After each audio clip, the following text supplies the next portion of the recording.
A Granbury police officer who survived a shootout with an accused rapist wearing body armor and firing an assault rifle is out of the hospital and home tonight. Court documents lay out a scary list of weapons found in the home of the man who wounded one policeman shortly after killing a Hood County Sheriff's deputy. Fox 4's Richard Ray has more on what's been turned over to the ATF. Rich. Clarice, what we have now is a search warrant return. That's documentation of just what officers pulled out of the Joshua home of accused child predator Ricky Don McComas. Some of it turned over to federal officials for further investigation. But the good news development, wounded Granbury police officer Chad Davis is home tonight. Officer Chad Davis was wheeled out of Harris Methodist Hospital late this afternoon, declining comment but releasing a statement of heartfelt thanks for the outpouring of support that he and his family have received. Davis was shot during a gun battle outside Granbury City Hall Friday morning. His police chief says Davis is still in a great deal of pain from a shoulder wound. Went through his humerus bone in his right arm, upper right arm, and exited out his back. Chief Mitch Galvan told reporters it's been a very trying time for many in Granbury. It's been a really tough weekend, and today it was just, you can just see the exhaustion in everybody's face, and it's going to take a toll for a while. Davis confronted 49-year-old Ricky Don McComas just minutes after McComas shot and fatally wounded Hood County Sheriff's Deputy Lance McLean at a Granbury home. McComas, who earlier that morning missed a preliminary hearing on a charge that he'd raped a 16-year-old girl, instead went to confront the girl and her father.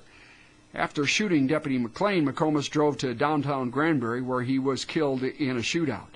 A search warrant affidavit says the gun McComas used in the gun battle was a .223 assault rifle with a 100-round drum magazine.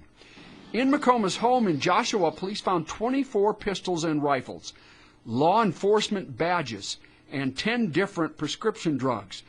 Items turned over to federal authorities include a possible automatic rifle, a silencer, and a spiral notebook labeled McComas Gun Sales.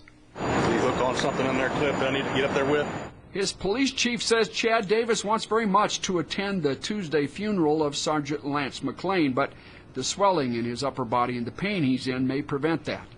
In his written statement, Officer Davis extends sympathy and prayers to Sergeant McLean's family. We're a smaller department, and the Sheriff's Department's a smaller department, and we work very closely together all the time. So all the guys know each other and work close with each other on a daily basis. So, it hit everybody really hard. He's excited about going home, but at the same time, his heart and mind is still with the McLean family and the funeral tomorrow.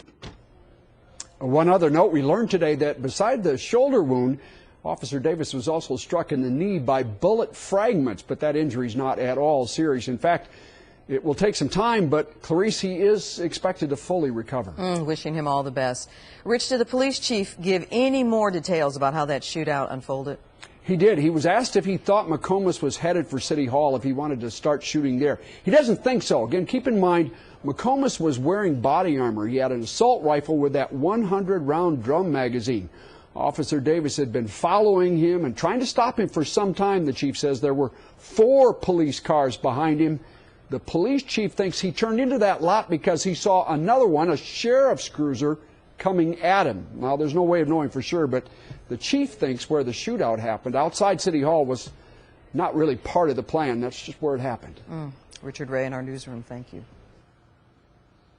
A public memorial is going to be held tomorrow for Hood County Sheriff's Deputy Lance McLean, who was killed by McComas. Deputy McLean's funeral will be tomorrow at 10 in the morning at Hyco High School's football field. He leaves behind a wife and 2 special needs children.